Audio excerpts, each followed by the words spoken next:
Hello, grade 9. Today we are going to study lesson 6.1 in our geometry book about ratio, proportions, and geometric mean. Our object to simplify ratios, to solve proportions, to find geometric mean. We are familiar with the first two expressions, which ratios and proportions. So let me remind you what is the meaning of a ratio. A ratio, it is a comparison between two quantities with the same unit. Then a ratio, it is a comparison of two quantities with the same unit. Let me give you an example. If you want to find the ratio between boys and girls in our class, so we have 10 boys and we have 12 girls. If we want to write them in simplest form, then both of them can be divisible by 2. Then it will be 5 to 6. That means that every 5 girls, we have 6 boys. Then the ratio, again, it is a comparison between two quantities and they should be have the same unit. We can simplify, we can write the ratio by three different ways, like 5 to 6, or 5 to 6, or 5 over 6. The first one, this colon, we can say it 5 to 6. Okay, then we are familiar with first and last one. Always we use these symbols when we are talking about ratio.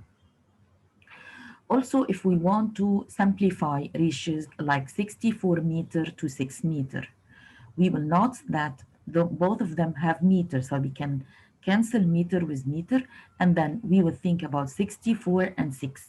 What is the common number between them? Then divided by 2, it will be 32, and divided by 2, it will be 3. So the ratio between them, it will be 32 to 3. Now we will move to another question. The measures of the angles in triangle CDE are in the extent ratio 1 to 2 to 3. Find the measure of the angles. So we have the ratio which is 1 to 2 to 3. Then we can say that we will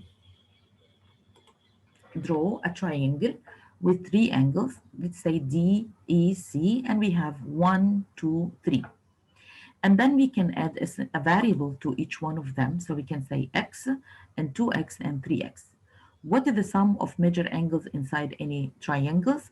So we will add x plus 2x plus 3x, it will be 180, which means 6x equal 180. We will divide both by 6, so the answer it will be 30.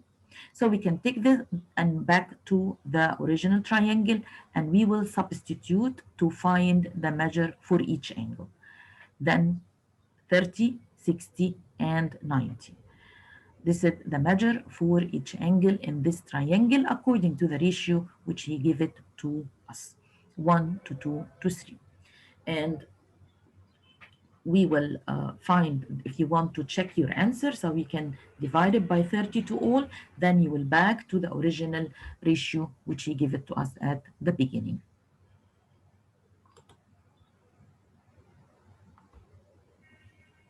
We will move to another example. The acute angles of a right angle are in the extent ratio of 1 to 4. Find the measure angles. So we have a right angle triangle, which means this angle it will be equal 90, and the rest 1 to 4. And for sure, we know that their sum should be equal 90 because the sum of interior angle inside triangle equal 180. For this reason, we are going to use x 1 to 4, it will be 1x to 4x, then x plus 4x plus 90 equal 180, which means x it will be equal 18. We can take it and we will back to substitute. So the first one will be 18, second it will be 72. If I want to simplify them to back to the original, then you have 18 to 72. We will divide both by 18, then it will be 1 to 4. So this is how we can use ratio in word problems or as an applications with polygons, with triangles, and so on. Let's move to the next part, which is proportion. So what is the proportion? The proportion, an equation that sets two ratios equal, which means 2 out of 3 equal x over y. Then x over y, it will be equal to over 3. We can write it 2 to 3.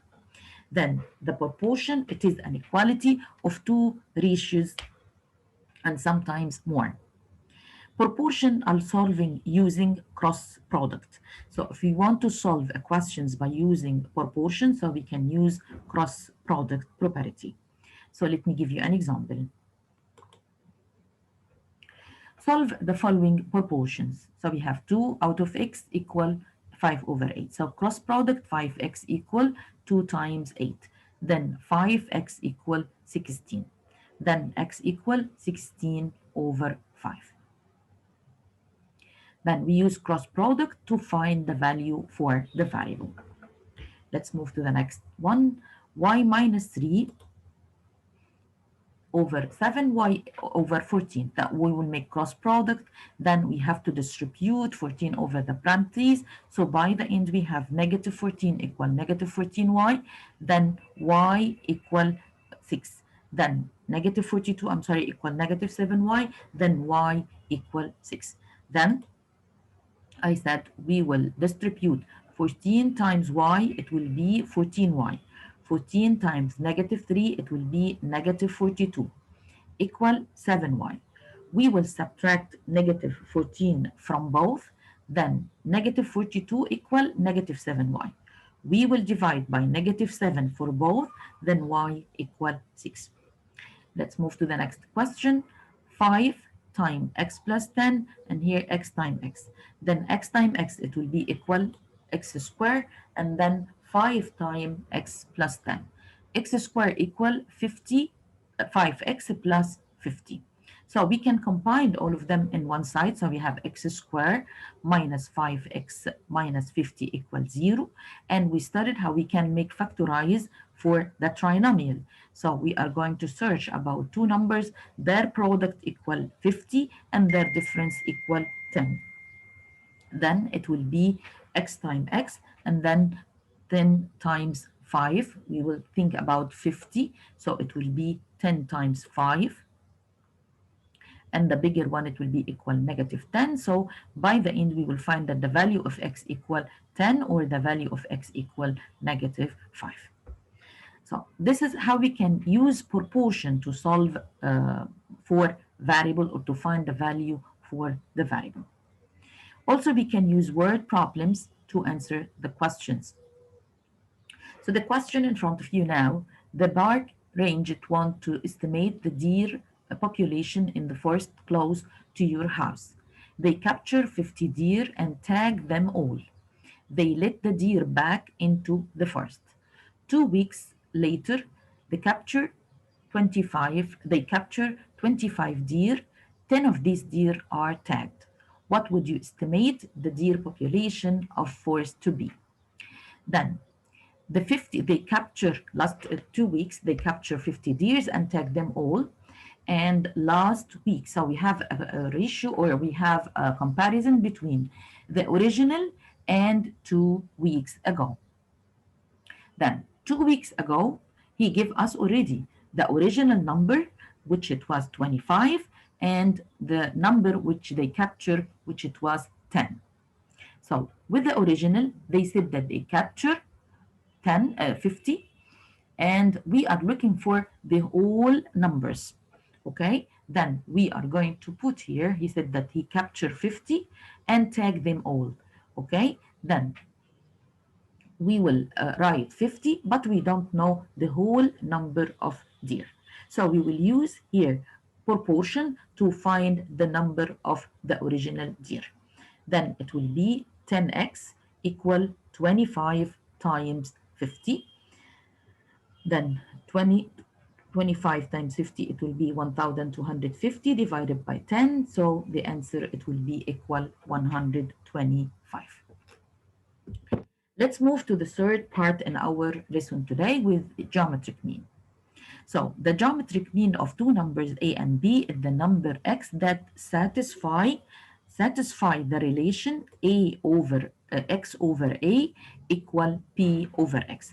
Then for any geometric mean between a and b, so we will write x over a equal p over x. So find the geometric mean of 12 and 16. So it will be x over 12 equal 16 over x. Then now we have x squared equal 12 times 16 equal 192. We will find the square root for both. Then we can use factorize to find the square root of x to the power of 2. Then the answer, it will be, by the end after factorizations, it will be 8 root 3. Find the geometric mean of 12 and 27. Then x over 12 equal 27 over x. So x squared equal root 324. Then we will find root of 324. It will be 4 times 81, and this one is 9 times 9, which means the value of x, it will be equal 2 times 9 equal 18. The last example, find the geometric mean of 18 and 54. We are going to use the same way, which it will be x over, you can say it by yourself, 18 over x equal, x over 18 equal 54 over x. Then x to the power of 2 equal square root 972. So we will find the square root equal 18 root 3. So this was our lesson today, which is about ratio, proportions, and geometric mean. Thank you for watching.